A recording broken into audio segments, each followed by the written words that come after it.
surga itu dapat turun di muka bumi. Dan surga itu akan turun di muka bumi ketika ada seorang yang mewakili surga. Dan itulah yang disebut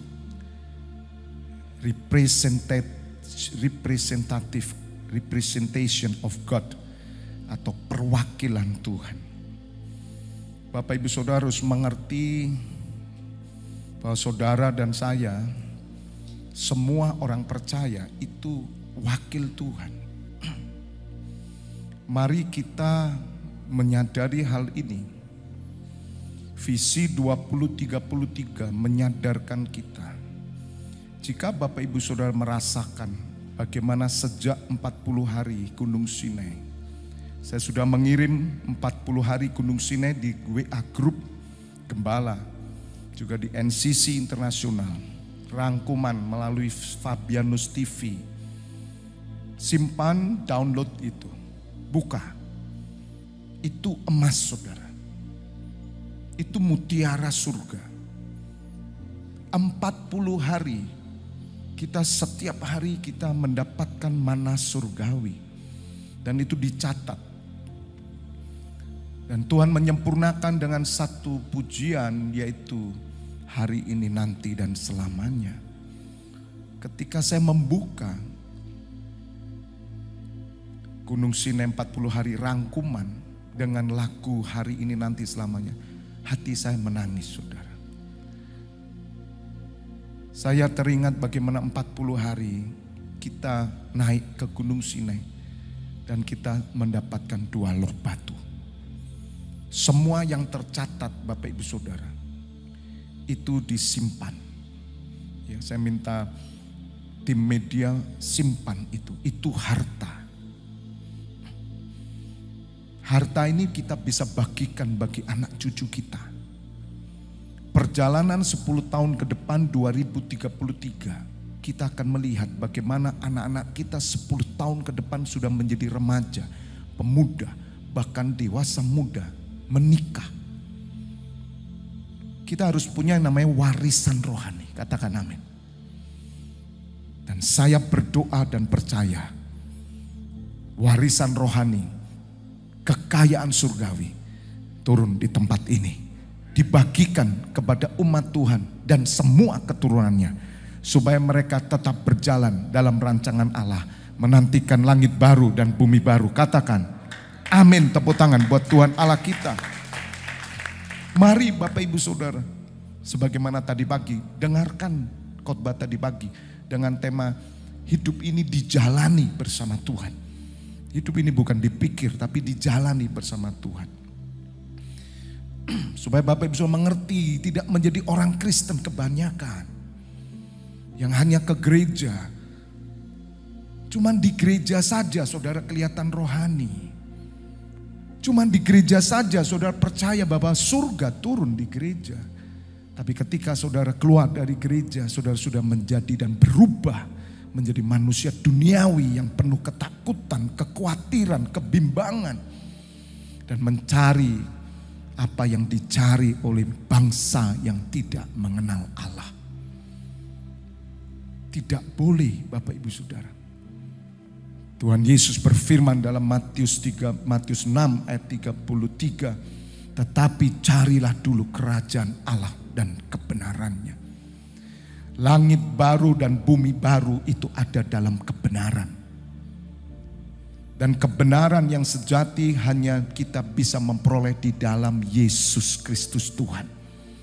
Di luar Tuhan Yesus tidak ada kebenaran, yang ada kebaikan. Karena dialah sang kebenaran itu yang firman. Turun ke dunia menjadi manusia. Barang siapa percaya kepada Tuhan Yesus, kebenaran itu ada di dalam dia. Dan dia layak masuk langit baru dan bumi baru. Tidak ada kebaikan di langit baru dan bumi baru. Orang Kristen tidak hidup dalam kebaikan. Tapi di atas kebaikan adalah kebenaran. Katakan amin. Karena kebenaran itu absolutely. Karena kebenaran itu satu kesadaran diri. Bahwa saudara benar-benar mengerti status saudara, keberadaan Bapak Ibu Saudara, itu kebenaran. Kebenaran sebagai umat Tuhan, kebenaran sebagai seorang suami, kebenaran sebagai seorang istri, kebenaran sebagai seorang anak, kebenaran sebagai seorang menantu, kebenaran sebagai seorang mertua, kebenaran sebagai seorang pemimpin, kebenaran sebagai seorang pendeta, kebenaran sebagai seorang gembala, kebenaran sebagai seorang karyawan, kebenaran sebagai seorang pembantu rumah tangga, kebenaran sebagai seorang politikus dan semua sektor kehidupan ada kebenaran. Maka itu Tuhan Yesus ada di dalam seluruh kehidupan. Kita tidak bisa berkata aku ada dalam kebenaran, ternyata di luar sana saudara tidak benar. Sebagai seorang suami saudara tidak benar. Kebenaran seorang suami, dia mengasihi istrinya, bertanggung jawab kepada keluarganya. Kebenaran seorang istri, dia menghormati suaminya, merawat keluarganya dengan baik, mengurus keluarganya dengan baik. Dan kebenaran yang lain. Sebab di dalam kebenaran ada tanggung jawab, integritas. Sejak saya mengenal Tuhan Yesus, saya mengerti kebenaran. Bagaimana kebenaran kita sebagai umat Tuhan. Sebab yang dituntut oleh Allah nanti, dituntut oleh putranya, bukan kebaikanmu, tapi kebenaranmu sebagai siapa engkau. Dan itulah iman. Perlu kita menyadari hal ini Bapak Ibu Saudara. Sebab kalau tidak, maka kita tidak akan pernah bisa menjadi wakil Tuhan. Kita menjadi orang Kristen fata morgana, kita menjadi orang Kristen kamuflase, kita menjadi orang Kristen yang penuh dengan acting. Hanya di gereja kita berakting seolah-olah kita orang rohaniawan, rohaniawati. Tetapi ketika kita di luar, kita berubah saudara. Maka itu Tuhan mau visi 2033 ini, mari. Saya ajak setiap saudara untuk serius. Seriusnya itu bukan bicara soal kerajinan saja. Aktivitas rohani, saudara datang sebagai seorang imam, mengikuti pengajaran, mengikuti doa malam, mengikuti ibadah raya, doa pagi, bukan sekedar itu. Tapi realita diri saudara siapa, itu harus dikeluarkan. Kalau saudara hitam, hitam, putih, putih. Orang percaya, tidak, selesai. Jangan pernah suam-suam kuku. Sebab Tuhan Yesus tidak suka dengan orang suam kuku, akan dimuntahkan. Sekali lagi, realita kerajaan surga, realita kita sebagai orang benarnya Tuhan, itu bukan dibangun sekedar dari keaktifan ke gereja. Karena keaktifan itu by product. Keaktifan itu adalah hasil. Karena saudara sadar bahwa siapa saudara, maka saudara akan melakukan sesuatu seperti yang saudara sadari kebenarannya. Katakan amin. Yang mengerti tepuk tangan dulu buat Allah kita. Ini penting saudara. Kalau engkau sadar engkau seorang suami yang baik, maka engkau akan melakukan sesuatu sesuai dengan kebenaran itu. Kegagalan kekristenan itu di sini. Kita cuma ada di gereja saja kelihatan baik. Di luar kita nggak tahu kok siapa kita. Maka itu doa saya tadi apa saudara? Tuhan, jangan biarkan kami keluar dari hadirat-Mu. Sebab hidup kami ada di dalam hadirat-Mu, di jantung-Mu. Tuhan Yesus mati di atas kayu salib membawa saudara ada dalam hadirat Tuhan. Ke gereja, ibadah masuk ya, ibadah. Pelayanan keimaman dan pelayanan-pelayanan yang lain itu byproduct. Byproduct itu satu hasil. Karena saudara menyadari siapa saudara, maka itu akan mengalir tanpa dipaksa. Doa pagi tanpa dipaksa. Ibadah tanpa dipaksa. Pelayanan tanpa dipaksa. Karena saudara tahu siapa saudara. Jangan dibalik, saudara. Walaupun saya percaya aktivitas rohani yang kita lakukan bisa menghasilkan satu pengenalan kita kepada Tuhan. Dibutuhkan satu aktivitas. Tapi sebetulnya aktivitas ini sebetulnya adalah sebuah result, akibat. Pelayanan itu akibat. Ibadah itu akibat. Kenapa orang Israel ibadah? Karena mereka tahu Paskah. Bahwa Allah melepaskan mereka dari tangan Firaun. Oleh karena itu mereka beribadah. Kalau saudara mengerti ini, saya yakin saudara tidak perlu dipaksa. Saudara tidak perlu dinasehati. Saudara tidak perlu didorong-dorong. Walaupun kita harus saling menasehati dan mendorong. Katakan amin. Visi 2033. Saya diperintah oleh Tuhan Yesus dan Allah Bapa untuk menyadarkan ini. Supaya saudara ngerti bahwa hidupmu ada di hadirat Tuhan. Kita diciptakan oleh Tuhan. Hidup mati kita di dalam Tuhan, katakan amin. Tidak bisa kita di luar Tuhan. Tetapi kapan Pak Bapak sadar begini? Hanya kasih karunia. Sebelum kasih karunia itu turun atas saya tidak pernah punya kesadaran ilahi. Kesadaran bahwa surga ada dan kesadaran neraka ada. Itu tidak akan pernah terjadi, saudara. Hanya kasih karunia Allah. Dan Tuhan Yesus berkata, carilah kerajaan Allah lebih dahulu. Tolong ayatnya. Carilah dahulu. Ini adalah orang-orang yang hidup di hadirat Allah. Kerajaan Allah dan kebenarannya di mana? Di hadirat. Kapan saudara ada di hadirat Tuhan? Dalam hidupmu setiap hari.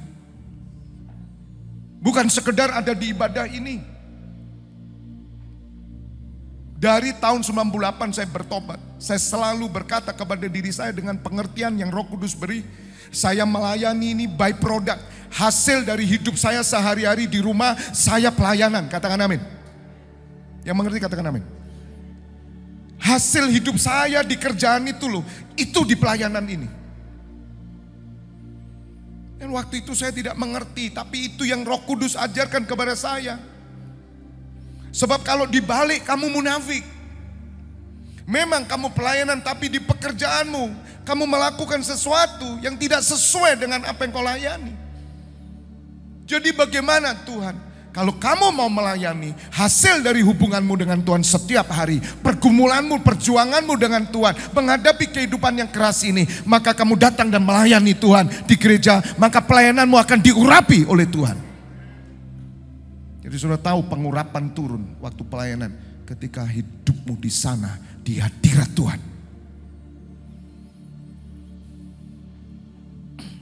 Bisa mengerti? Jangan dibalik. Wah lah hidup saya masih brengsek ya Pak. Jangan melayani saya katakan. Karena kamu munafik di hadapan Tuhan. Kalau hidupmu brengsek di luar, jangan injak mimbar gereja sebelum bertobat. Kalau tidak engkau binasa saudara. Engkau binasa. Kalau mimbar ini dibuka untuk siapapun boleh masuk. Apalagi saya saudara. Saya dari orang yang sama sekali tidak mengerti pelayanan. Sama sekali saya tidak mengerti tata cara ibadah. Saya hanya punya hati Tuhan, kalau aku hidup aku mau melayani Tuhan. Saya hanya polos saudara. Gak ngerti kok saya saudara tentang pelayanan. Tapi Tuhan ajar saya. Pelayanan itu adalah sebuah akibat, bukan sumber. Katakan amin. Kekeliruan yang terjadi, banyak orang di gereja hancur hidupnya karena mereka menjadikan pelayanan sumber, bukan akibat. Tuhan Yesus berfirman, air yang asin, sumber air asin mengeluarkan air yang asin. Sumber air tawar mengeluarkan air tawar. Pohon yang baik, buahnya baik. Kalau kamu mau melihat apakah pohon ini baik, lihat buahnya. Bapak Ibu Saudara, ketika saya mengerti hal ini, saya dilatih Tuhan tidak menjadi orang munafik. Orang munafik itu adalah orang fasik. Orang yang tahu kebenaran, tapi dia tidak lakukan kebenaran. Kalau di dalam tata pelayanan, dia tahu hidupnya tidak benar, tapi dia berani melayani. Saudara, saya katakan, pelayananmu membuat engkau binasa. Apa yang kami harus lakukan, Pak? Bertobat, rubah hidupmu, komitmen. Tidak ada orang sempurna, saudara. Tapi kau berusaha untuk hidup dalam kebenaran. Sebab hanya dalam kebenaran itulah yang menghasilkan satu pelayanan yang diurapi Tuhan. Saya tidak mengerti arti urapan. Ternyata urapan itu mengalir dalam kehidupan orang yang murni hatinya. Sebab orang yang murni hatinya adalah orang yang tidak punya keterampilan sesungguhnya. Walaupun dia bisa, tapi dia tahu itu datang dari hadirat Tuhan. Dia tidak punya kemampuan. Yang dia punya kebenaran. Orang seperti ini saudara, waktu dia melayani, pengurapan Tuhan turun dari surga. Menjamah. Katakan amin. Di dalam kekristenan, Tuhan tidak cari orang pintar. Tapi orang yang mau hidup dalam roh dan kebenaran. Itu adalah the truth worshiper. Penyembah yang sejati. Katakan amin. Tepuk tangan buat Allah kita. Di tempat ini saya latih saudara. Kita akan di-reset sama Tuhan. Hidup pribadimu akan di-reset. Semuanya di-reset sama Tuhan. Sebagaimana tadi pagi sudah katakan. Ketika saya mau menutup khotbah. Di situ pesan Tuhan muncul. Semakin dekat kedatangan Tuhan, kesengsaraan terjadi, kesukaran terjadi atas orang percaya. Jangan dibalik. Karena Tuhan tahu hanya melalui kesengsaraan maka saudara akan mengalami ketekunan. Sebab semakin dekatnya hari Tuhan, maka Tuhan minta kita semakin rajin. Kapan kerajinanmu bisa terjadi? Ketika engkau mengalami kesengsaraan. Dan ketekunan itu menimbulkan tahan uji. Dan tahan uji akan menimbulkan pengharapan yang kuat. Walaupun saudara kehilangan semuanya, tapi saudara mendapatkan segala sesuatunya bersama Yesus Kristus Tuhan. Katakan amin, katakan amin, katakan amin, katakan amin. Kita tidak tahu kapan Tuhan datang. Tapi saya beriman di masa saya Tuhan datang. Dan sekali lagi saya katakan ada seorang hamba Tuhan senior. Dia juga sama katakan. Di masa saya Tuhan datang. Umur kami memang maybe terpaut 5, 6, 7 tahun.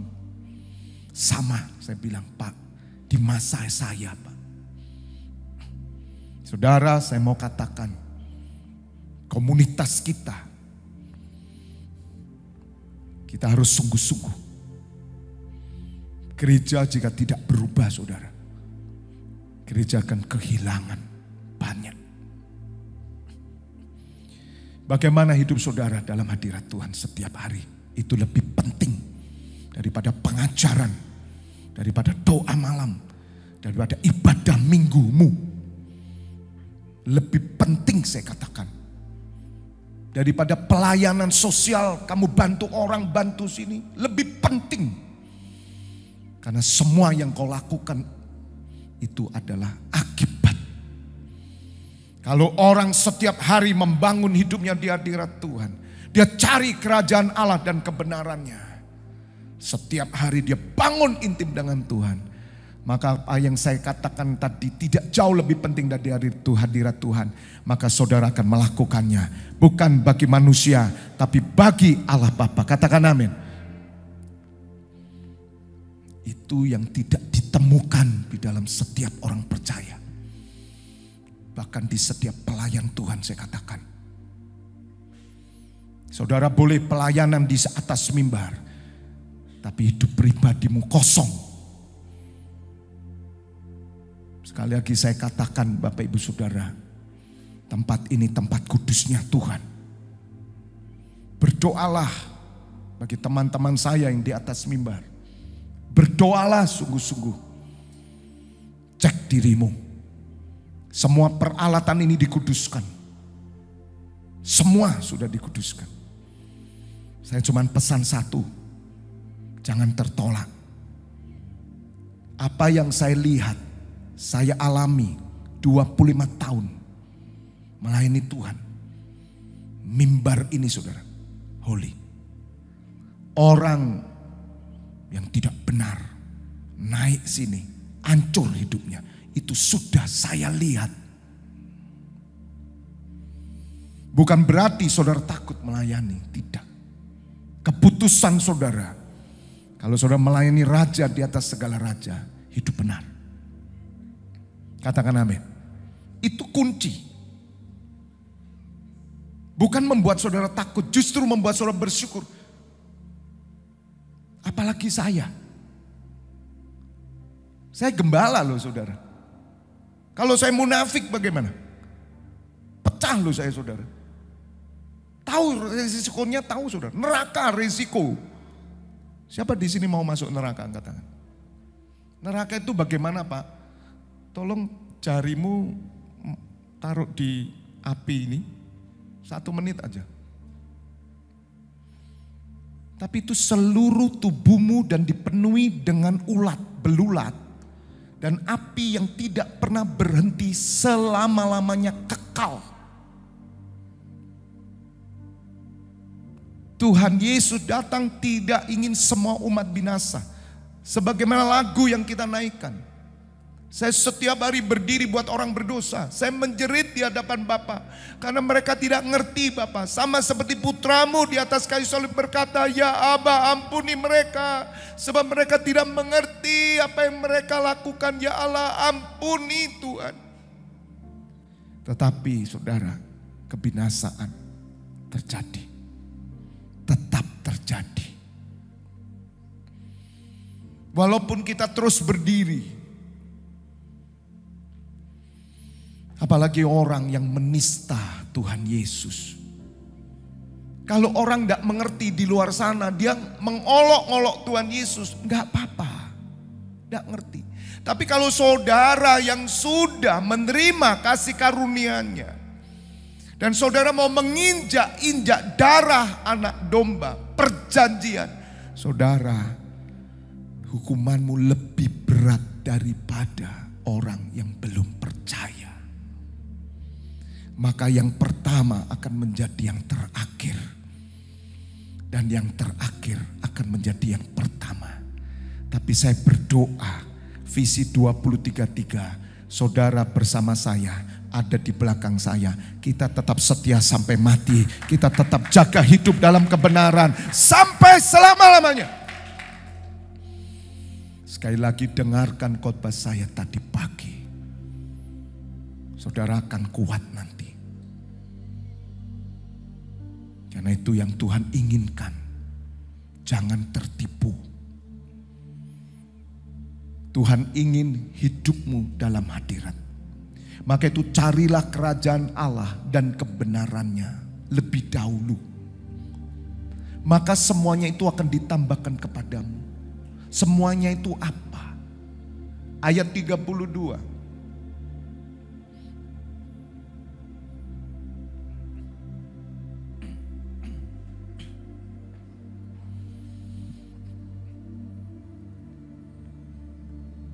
Yang 31 dulu.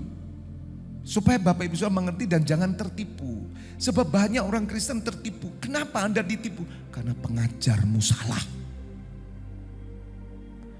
Siapa yang ngajar? Pendetamu, gembalamu.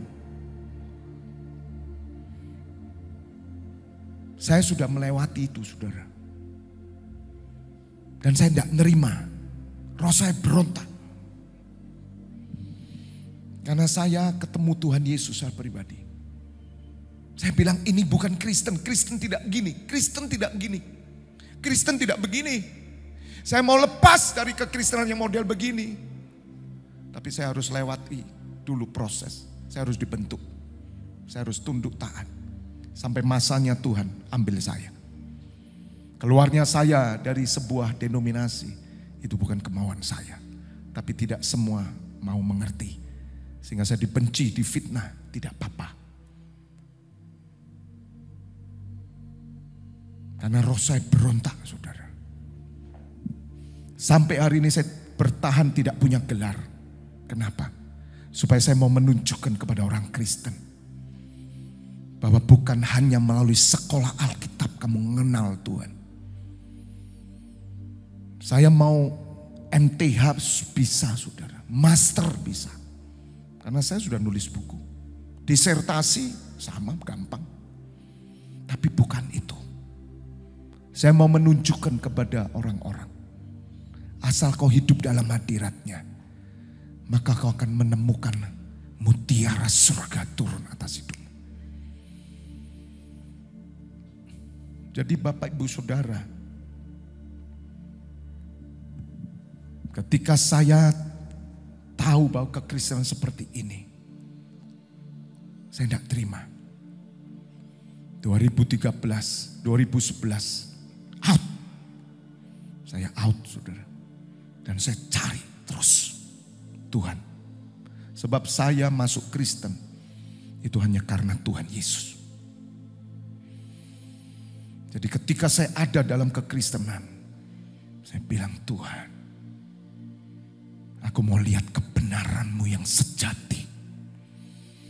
Apakah kekristenan hanya berkutat soal keperpuluhan, duit? Apakah kekristenan hanya berkutat soal persembahan, buah sulung tah?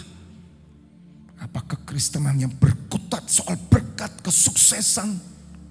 Berontak roh saya, saudara. Bahkan saya sempat berbicara dengan seorang tokoh. Dia bukan Kristen. Saya tanya, Bapak, bagaimana saya bisa membangun sebuah keyakinan, kepercayaan yang di luar Kristen walaupun saya pengikut Kristus. Bapak ini menasihati saya. Tidak bisa di Indonesia, Bapak. Karena Bapak akan terkena dengan penistaan agama seperti saya. Saya masuk 5 tahun. Saya itu cari, saudara. Maka itu kalau tempat ini tidak disukai orang, wajar, saudara. Karena saya dianggap kekristenan yang tidak umum. Memang saya bukan orang Kristen, saudara. Tapi saya pengikut Kristus. Sebab orang Kristen tidak masuk surga. Tapi pengikut Kristus pasti bersama-sama dengan Tuhan Yesus. Duduk. Katakan amin. Apa artinya ngaku Kristen? Apa artinya? Kalau kamu bukan pengikutnya. Orang cuma lihat cap Kristen. Tapi mereka berkata apa? Gitu kok Kristen. Orang Kristen mabuk, ngerokok, ngedrak. Itu Kristen yang belum lahir baru. Enggak masalah. Saya dulu suka ke dukun. Saya Kristen. Saya punya guru spiritual. Di Malang, di Surabaya, di Jember, di Batu. Pergantian tahun kami sekeluarga bersama Pak Hendra. Tanya ke orang pinter, nasib kami tahun depan bagaimana? Mantan guru ada di sini, Pak Agus juga. Ya Pak, betul. Kenapa? Nggak ngerti toh. Lah nggak ngerti saudara. Jadi kan nggak semua orang Kristen masuk surga. Kamu boleh bilang aku Kristen. Tapi Tuhan berkata, I don't know you. Aku nggak kenal kamu. Maka itu penting sekali visi 2033 ini saya bawa saudara. Di awal-awal ini gampang sadari diri saudara. Maka itu saya memutuskan Tuhan, biarlah saya ada tetap dalam kekristenan. Tapi saya tidak mau mengikuti semua apapun yang diajarkan yang di luar dari apa yang kau berikan melalui firman-Mu dan melalui hubungan hadirat Tuhan. Di hadirat-Mu Tuhan. Sekali lagi Bapak Ibu Saudara, bagaimana hidup saudara di hadirat Tuhan hari ini? Apakah setiap hari kamu punya tempat khusus yang namanya the hiding place? Tahu the hiding place? Tolong buka Matius 6. Tuhan Yesus ajarkan masuk tempat tersembunyi. 24 pintu gerbang surga saya ajak saudara masuk.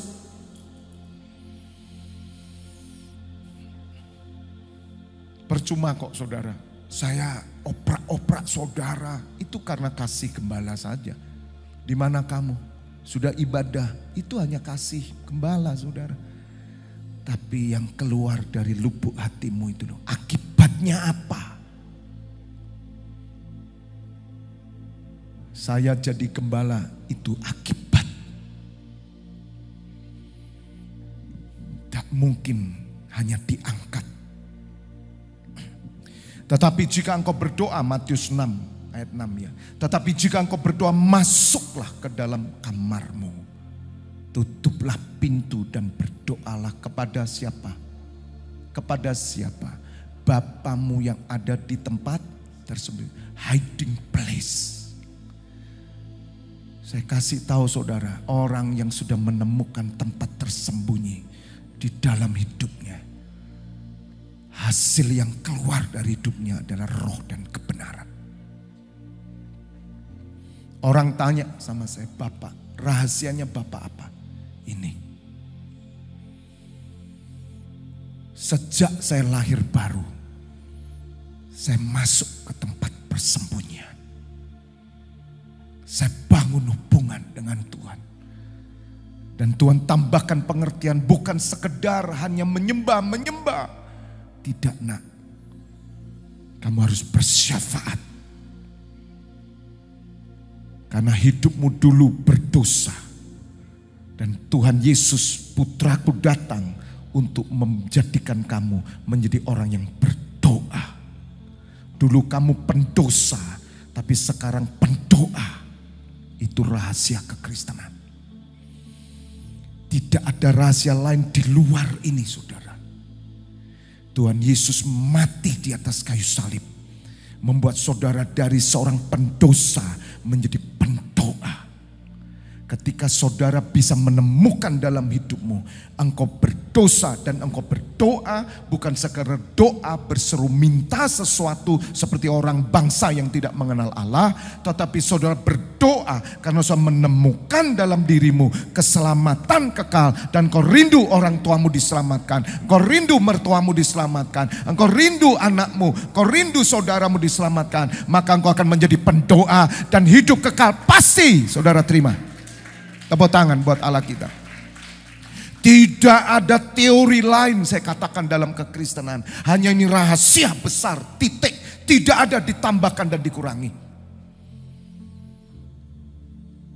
Semua orang Kristen yang tahu dirinya selamat, dia dari seorang pendosa, dia menjadi pendoa. Bukan pendosa menjadi pemusik, tidak. Bukan pendosa menjadi pengkhotbah, tidak. Bukan pendosa menjadi pelayan Tuhan, tidak. Hanya pendosa menjadi pendoa. Kalau saudara sudah ngerti ini, saya tidak perlu perintah saudara datang. Meskipun 1 kali, 2 kali, saudara atur sendiri. Saudara tahu kerinduan saudara. Panggilan setiap saudara. Katakan amin. Maka upahmu besar di surga. Tepuk tangan buat Allah kita. Maka Bapamu yang melihat yang tersembunyi akan membalasnya kepadamu. Ngerti saudara? Ke gereja, tidak ke gereja itu by product. Akibat. Dulu saya saudara, saya tidak mau ke gereja. Bagi saya ke gereja ya sebulan sekali cukup. Yang penting kan beragama dan baik. Ternyata saya adalah bangsa yang tidak mengenal Allah. Bapamu yang melihat yang tersembunyi akan membalasnya kepadamu. Bapak ibu saudara, mimbar ini tersembunyi. Pada zaman dulu orang boleh masuk ruang Maha Kudus itu harus ditutup tirai. Dan yang masuk harus imam. Kalau imam ini salah saudara, dia mati di depan tabut. Maka itu setiap imam diberikan yang namanya lonceng kecil yang bunyi kelinding kalau dia jalan. Ketika dia mulai berhenti loncengnya, berarti tidak bergerak, dia jatuh kedebuk. Di kakinya sudah ada yang namanya rantai. Itu ditarik saudara keluar. Tidak boleh disentuh, sebab kalau disentuh najis dan langsung kena. Pertanyaan saya, apakah itu masih berlaku sampai hari ini? Saya katakan berlaku. Karena ini pelayanan roh, Anda tidak kelihatan mati di sini. Tapi kamu mati rohani. Hancur hidupmu. Di dalam kekristenan, dunia roh, tidak ada abu-abu. Mengerti? Hitam atau putih. Ya atau tidak. Percaya atau tidak percaya.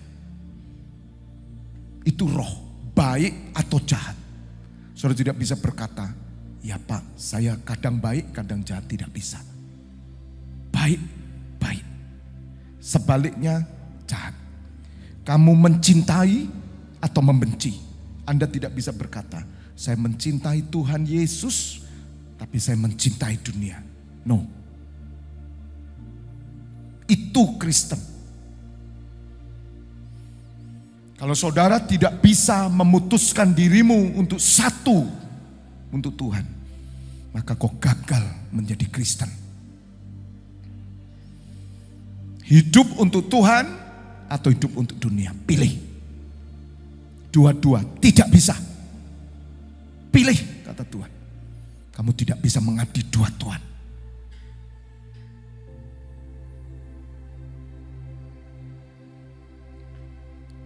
Matius 6 tadi yang ayat 30 berapa?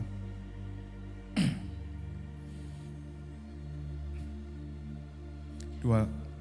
Ya. Sebab itu janganlah kamu khawatir dan berkata apakah yang akan kami makan. Tadi pagi sudah katakan. Persoalan semuanya saudara. Asal kamu bisa makan dan minum. Tidak usah takut. Titik. Mau utang lah. Mau persoalan anakmu sekolah. Mau persoalan kontrakan rumah. Mau persoalan apapun. Asal kamu ada makan dan minum cukup. Tidak usah takut. Tadi pagi dengarkan. Ketakutanmu apa? Maka gereja ini memfasilitasi. Yang tidak bisa makan datang makan. Tidak ada rumah, ngemper di sini. Ini ruangan kosong. Sulit apa? Apa yang kamu takutkan? Tidak bisa sekolah, ada homeschooling. Anakmu kelas SD sampai SMA. Sebulan 30.000. Ngapain saudara soro-soro kerja? Hanya untuk membuat engkau jauh dari Tuhan. Kita cuma dilihat penampilan. Kita dilihat orang kita seperti orang ngetop, orang kaya. Saya tertawa saudara, saya kumpul sama orang konglomerat. Saya kalau lihat orang tanggung-tanggung gitu, aduh saudara. Guyu sih saudara, tertawa dalam hati saya. Kamu itu sombong.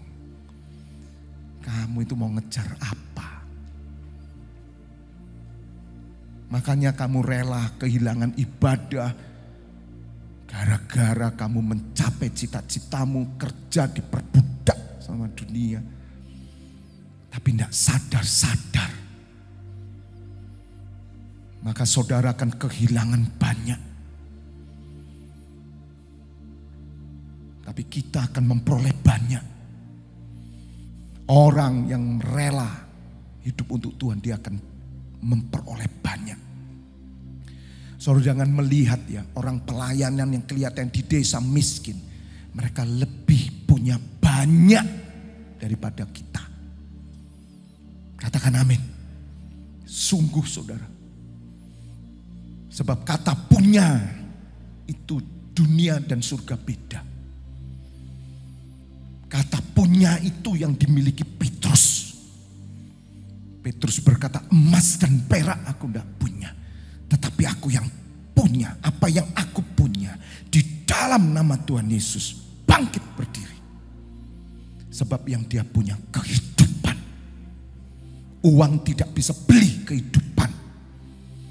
Uang tidak bisa beli kebahagiaan. Uang tidak bisa membeli damai sejahtera. Hanya Yesus Kristus yang tinggal dalam hidup saudara, yang memberikan kehidupan, memberikan damai sejahtera, memberikan kebahagiaan. Katakan amin. Tepuk tangan. Jangan tertipu. Kalaupun hari ini sukar kamu cari uang, tidak apa-apa. Jangan jadi alasan. Habiskan sekali, tidak apa-apa. Kenapa saya berani berkata ini? Karena hidup itu anugerah. Saya bisa begini karena anugerah kok. Bukan karena kepandaian saya. Saya dan keluarga bisa begini anugerah kok. Dan saya tidak perlu buat resep kepada saudara. Supaya saudara seperti saya. Bla bla bla bla keluarga kami begini diberkati Tuhan, saya kasih resep. Maaf saudara. Kalau orang dunia bilang, udah saya nggak mau ngomong kasar sorry. Omong kosong saudara. Tahu omong kosong? Omong kosong semua. Saya bisa kok saudara. Saya bisa kasih resep saudara. Apa sulitnya? Saya kasih resep supaya saudara bisa seperti saya. Tapi tujuannya materi.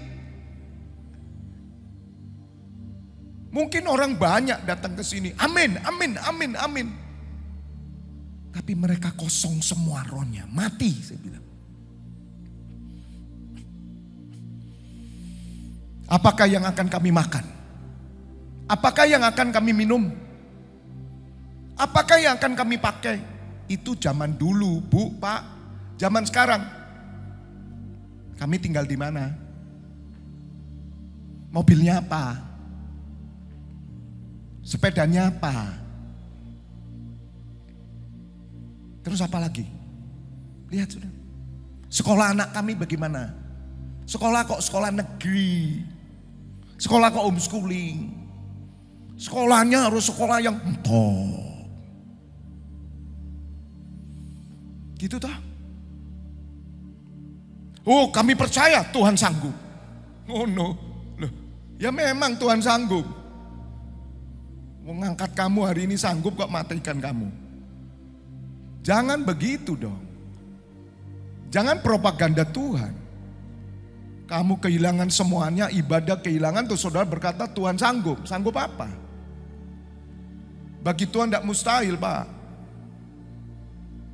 Lihat saudara. Ngerti? Bagi orang-orang yang sudah garisnya kaya ya udah uangnya udah banyak. Kerjaan tokonya bagus, kerja lancar. Orang tidak percaya Tuhan Yesus laris kok. Rumahnya banyak. Bahkan ada orang tidak percaya Tuhan, istrinya banyak. Loh istri banyak itu pengeluaran lebih banyak. Anda jangan main-main, tidak punya uang kok melirik kanan kiri. Dikaplok malaikat. Nyusoni anak satu tidak bisa kok ngelirik perempuan lain. Kurang ajar nggak? Nah kalau uangmu banyak, masih mending ngelirik orang lain. Itu orang dunia loh ya. Katakan amin. Orang percaya tidak. Tidak begitu. Karena dia tahu bahwa sumber hidupnya hanya di dalam Tuhan. Kalau saudara membangun tiap hari, karena orang Kristen itu tidak bisa keluar dari hadirat Tuhan. Anda keluar dari hadirat Tuhan, hilang. Saya ini dari 25 tahun yang lalu saya hanya ada di hadirat Tuhan, dan hadirat Tuhan saya itu pagi, saya katakan saudara. Karena siangnya sejam 9 udah kerja, sampai jam 6 lari langsung ke gereja. Dan ke gereja itu hasil dari saya di hadirat Tuhan. Tapi masih kurang lagi, saya tambahkan lagi saudara. Yaitu hidup saya sampai 25 tahun dan sampai sekarang ini. Maka itu Daud kan berani berkata, sejak aku muda sampai aku tua, aku tidak pernah melihat orang benar ditinggalkan Tuhan. Dan anak cucunya minta-minta roti. Lah saya 25 tahun hidup saya ya begini saudara. Mari lihat yang rohani, jangan lihat jasmani saya. Lihat rohani saya. 25 tahun hidup saya di hadirat Tuhan, pagi saya bilang. Paginya dulu ya bisa bangun dulu, enggak bisa saya jam 5. Ya pokok bangun pagi saya mulai kecil sudah terbiasa, tidak mungkin bangun kesiangan itu enggak mungkin karena terbiasa mulai kecil. Paling enggak 5:30 saya sudah doa hadirat Tuhan. Kadang kalau saya kurang saya sore ngambil hadirat Tuhan, saya ambil gitar. Dengan pengertian yang sederhana. Jadi kalau saya ditanya Bapak rahasianya Bapak apa sih? Apa Bapak itu tiap hari ngerenungin firman? Enggak. Saya enggak seperti orang ada di perpustakaan kemudian buka, tidak. Tidak. Saya download dari surga. Ketika saya di hadirat Tuhan di hiding place, saya masuk bersyafaat. Setiap pagi saya buka firman Tuhan. Sampai hari ini 3 pasal. Di situ Tuhan bicara. Setiap hari loh saudara. Apalagi hari ini. Sejak 2017 saya dilatih oleh Roh Kudus. Alami Tuhan. Sampaikan pesanmu. Kamu akan mengerti nanti. Aku yang memberi pengertian. Saya tidak pernah punya catatan apa-apa. Sebab yang saya sampaikan itu yang saya hidupi. Bukan yang teori tercatat. Bukan. Karena itu roh. Makanya setiap orang yang mendengar perkataan yang saya sampaikan, kalau itu dia hidup oleh roh, maka dia menerima kekekalan itu. Bagaimana mungkin tuh saudara? Orang kan mikir, saudara tanya Pak Kirun sajalah. Pak Kirun itu kan di tempat kami. Bukti nyata, suruh lihat Pak Kirun itu bukti nyata kalau saudara mau tahu saya. Tapi saya punya yang namanya hiding place supaya saya jangan bilang gini akhirnya pada ujungnya. Makan apa Tuhan? Sekolah apa anakku? Nah Tuhan bilang lah kamu punya duit ah. Sekolah luar negeri ada duit. Ya sekolahkan ya sudah. Tapi ingatkan anakmu. Jangan tinggalkan ibadah. Ya itu ukurannya. Waktu anak saya ditawari pekerjaan di Jakarta, asetnya miliaran, di depan mata, udah ada semuanya. Kita bicara, saya selalu berempat, kami selalu bersatu. Saya bilang, kamu terima itu, kamu kehilangan hubungan dengan papa mama. Kamu kehilangan waktu kita bersama-sama makan malam bersama. Kamu kehilangan ibadah. Kamu kehilangan persekutuan. Mau dibayar berapa? Iya Pak. Tolak. Ya ditolak. Dan apa yang terjadi? yang ngajak kerjasama kena stroke. Selama semuanya itu tidak bisa diambil dari kita, saya silakan.